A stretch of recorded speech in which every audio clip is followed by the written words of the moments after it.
आज हम सब अब जानकारी लेने जा रहे हैं बेंजीन रिंग्स के अगले रिएक्शनों की। ठीक है, जैसा कि हम सभी को कई नाम की रिएक्शन पता होंगी। ठीक है, तो उन्हीं पे जैसे हम बात करेंगे वुटर्ज फिटिंग की, उल्मान अभिक्रिया की, तो क्या पता है तो कितना महत्वपूर्ण है 11 12 की वो रिएक्शंस। सारा कोर्स नीट सिलेबस का 11th और 12th का ही कोर्स है, चाहे वो बायो हो, चाहे वो फिजिक्स हो, चाहे वो केमिस्ट्री हो, उन्हीं को बेहतर तरीके से तैयार करने की आवश्यकता है।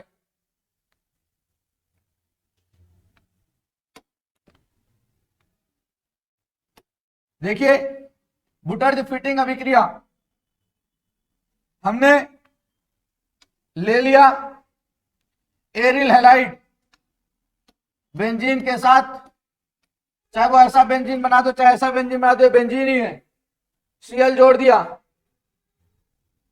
ये एरिल हैलाइड है। एरिल हैलाइड की क्रिया सोडियम तथा एल्किल हैलाइड के साथ कराते हैं। एरिल हैलाइड का एक सदस्य है ये बेंजीन क्लोराइड। ठीक है, जिसमें बेंजीन बॉन्ड एक्सो एरिल हैलाइड कहते हैं, एल्किल आर बॉन्ड एक्सो एल्किल हैलाइड कहते हैं। तो जब एरिल हैलाइड की क्रिया सोडियम और एल्किल हैलाइड के साथ शुष्क ईथर की उपस्थिति में कराते हैं तो एल्किल हैलाइड का एल्किल समूह एरिल हैलाइड के हैलोजन परमाणु को प्रतिस्थापित कर देता है और यहां पर टॉलुइन बनता है। टॉलुइन बनता है यानी Cl बाहर निकल जाता है। टॉलुइन बनने के ये टॉलुइन बन गया है। जब बेंजीन के साथ CH3 जुड़ा होता है उसे टॉलुइन कहते हैं और इस अभिक्रिया का नाम वुटर्ज फिटिंग अभिक्रिया है। लिख लीजिए, जब एरिल हैलाइड की क्रिया सोडियम तथा एल्किल हैलाइड के साथ, जब एरिल हैलाइड की क्रिया सोडियम तथा एल्किल हैलाइड के साथ शुष्क ईथर की उपस्थिति में कराते हैं तो एल्किल हैलाइड का एल्किल समूह एरिल हैलाइड के हैलोजन परमाणु को प्रतिस्थापित कर देता है। एरिल हैलाइड का एल्किल समूह एल्किल हैलाइड का एल्किल समूह एरिल हैलाइड के हैलोजन परमाणु को प्रतिस्थापित कर देता है और टॉलुइन बनाता है। बेंजीन वाला एरिल हैलाइड है और CH3Cl वाला एल्किल हैलाइड है। एल्किल हैलाइड का एल्किल समूह बाबूलाल मोरांडी, एल्किल हैलाइड का एल्किल समूह एरिल हैलाइड के हैलोजन परमाणु प्रतिस्थापित कर देगा। वुटर्ज फिटिंग हो गया। अब आ गया फिटिंग अभिक्रिया।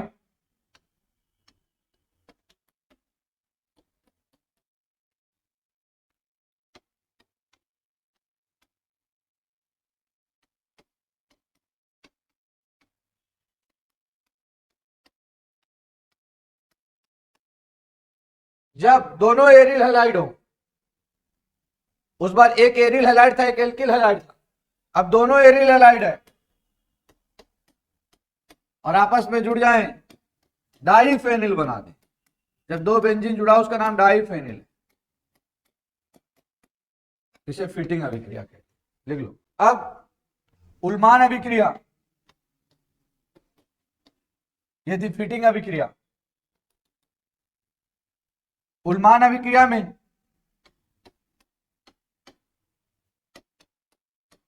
कॉपर चूर्ण के साथ बस कराना है, बस सोडियम की जगह कॉपर चूर्ण ले लो। बंद नली में 200 डिग्री सेल्सियस पर डाइफेनिल बनेगा। ये उल्मान अभिक्रिया है।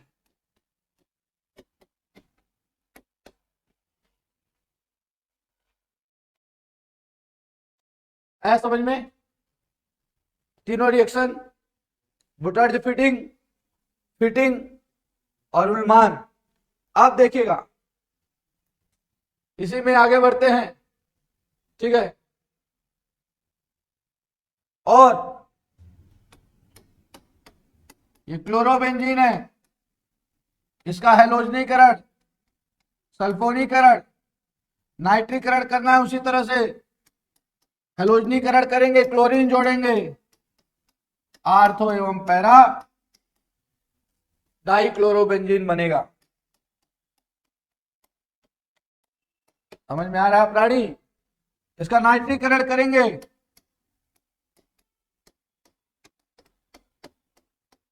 आर्थो एवं पैरा नाइट्रोक्लोरोबेंजीन बनेगा। आर्थो एवं पैरा नाइट्रोक्लोरोबेंजीन बनेगा। लिख लीजिए, आर्थो एवं पैरा नाइट्रोक्लोरोबेंजीन। आ रहा है समझ में? आगे यदि बात कर लें इसी में, क्लोरोबेंजीन में ही,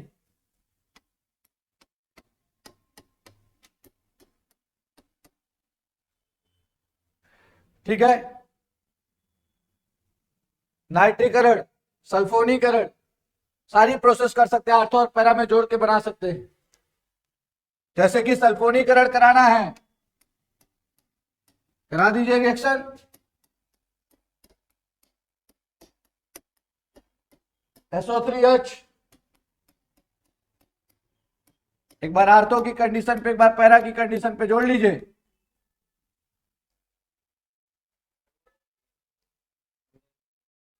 वो OH कहाँ गया? H और OH से H2O बाहर निकल गया। अरे यहाँ Cl होना चाहिए। समझ में आया कि नहीं? इस प्रकार से हमने और भी कुछ चीजों को जानकारी ले लिया है। बहुत बहुत धन्यवाद।